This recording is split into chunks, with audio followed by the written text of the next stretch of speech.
मंगल भवन अमंगल हारी। बढ़िया शिक्षण दिए आप।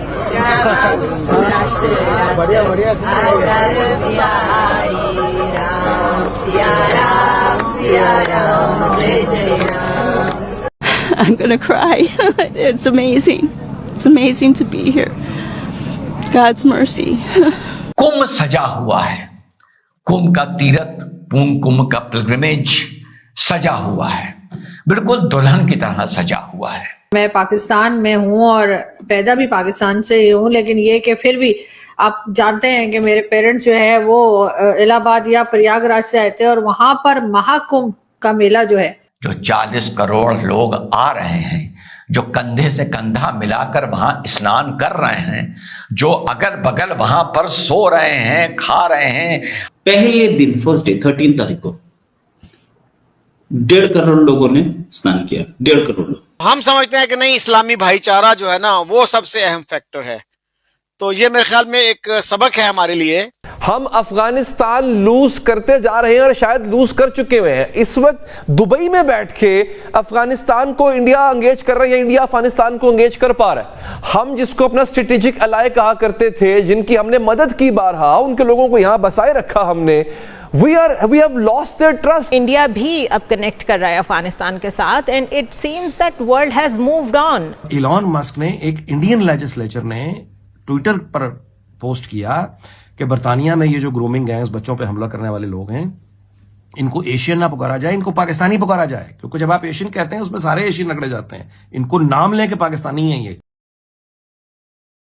नमस्कार दोस्तों, सनातन धर्म की खूबसूरती यही है कि पूरी दुनिया खुद ब खुद इसके तरफ अट्रैक्ट होती है। आज देश विदेश के लोग भारत आ रहे हैं सिर्फ महाकुंभ को एक्सप्लोर करने और हमारा सनातन धर्म की खूबसूरती देखने। रिसेंटली एक यूएस नेशनल महाकुंभ का दृश्य देख रो पड़ी। उन्हें हमारा कल्चर इतना पसंद आया कि वो अपने आंसू नहीं रोक सकी। इससे पहले भी इटली से आई कुछ लोगों की वीडियो वायरल हो गई थी जिसमें वो रामायण चौपाई गाती दिख रही थी। ये है हमारी सनातन धर्म की खूबसूरती।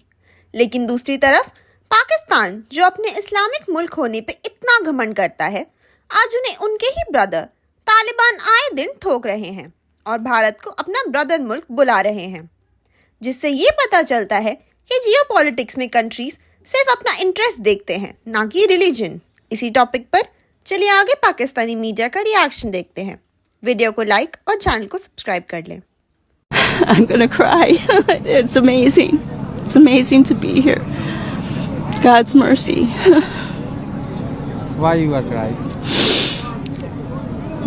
This is just such an amazing event to see so many people who are celebrating and wanting purification, wanting moksha, wanting liberty, wanting peace for all humanity. I mean, this is just an amazing thing. Only in India, only in Bharts, right? So, I don't know, what else can I say?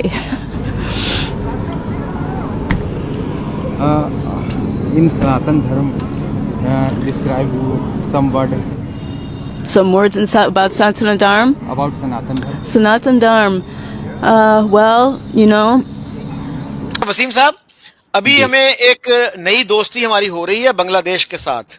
जी जी। अभी मैं TV पे देख रहा था, हमारे जो joint chief of staff committee के head हैं, वो बड़ा जबरदस्त सलूट कर रहे थे। बांग्लादेश से एक मिलिट्री डेलीगेशन आया हुआ है, तो मुबारक हो बांग्लादेश के साथ जो है हमारी जो है ब्रदर मुल्क बन गया है वो। तो उस वक्त तो हमें बहुत गुस्सा था बंगालियों पे, वो हिंदुओं के एजेंट होते थे, तो अब जो है ना वो हमारे भाई बन गए हैं। तो क्या अब पाकिस्तान को अपोलोजाइज करेगा 71 में जो कुछ हमने किया उनके साथ? नहीं, अपोलोजाइज ये नहीं करेंगे, क्योंकि ये इतनी दूर तक सोचते ही नहीं है। ये अपोलोजाइज नहीं करेंगे। ये बांग्लादेश के साथ अब तल्लुकात सिर्फ इसलिए बढ़ाएंगे कि इंडिया के साथ उसके तल्लुकात खराब हो रहे हैं।